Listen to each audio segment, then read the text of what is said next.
کربلا کا خونی منظر ہے، فاطمہ کے لاڈلے کا آخری دیدار ہے، حشر کا ہنگامہ بپا ہے میان اہل بیت، فاطمہ کے لاڈلے کا آخری دیدار ہے، حشر کا ہنگامہ برپا ہے میان اہل بیت۔ امام علی مقام نے دیکھا یکے بعد دیگرے میرے بھائی گئے، میرے عباس کے بازو کاٹے، میرے بچے کو انہوں نے حلق سے چھلنی کر کے مار دیا، علی اکبر کو بھی شہید کیا، قاسم کو بھی شہید کیا، بچا کوئی نہیں تھا۔ ایک زین العابدین بستر سے اٹھ بیٹھا، جوان شہزادہ کہنے لگا بابا جان میں جاتا ہوں۔ امام علی مقام نے ماتھا چوما، کہا زین العابدین تو بھی جائے گا تو میری نسل کس سے چلے گی؟ تجھے زندہ رہنا ہے، اور اگر میرے موت کے بعد بتا ان بیبیوں کو کون دیکھے گا؟ میرے گھر تو ابھی کوئی مرد بچا نہیں، کون جوان ہے جو ان کا سہارا ہوگا؟ لٹا دیا بستر پر، تم آرام کرو۔ مولا زین العابدین سجاد کی قربانیوں کو بھی میں محسوس کرتا ہوں میرے عزیزوں۔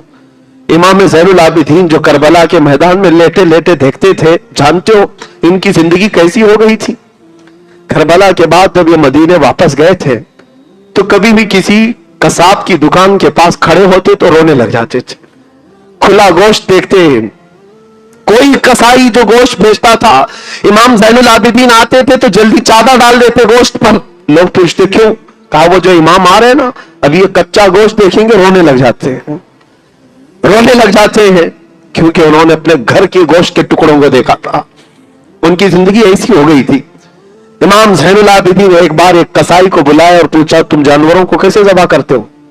کہا قبلہ رخ لٹاتے ہیں، پانی پلاتے ہیں، پڑھتے ہیں اور پھر ذبح کرتے ہیں۔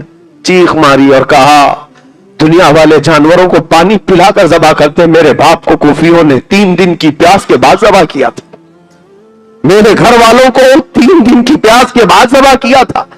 ہر قربان ہونے والا جانور پانی پی کر کے ذبح ہوتا ہے، رسول اللہ کے گھر کا شہزادہ بغیر پانی پیے دنیا سے گئے۔ امام زین العابدین کی زندگی کا حال تھا۔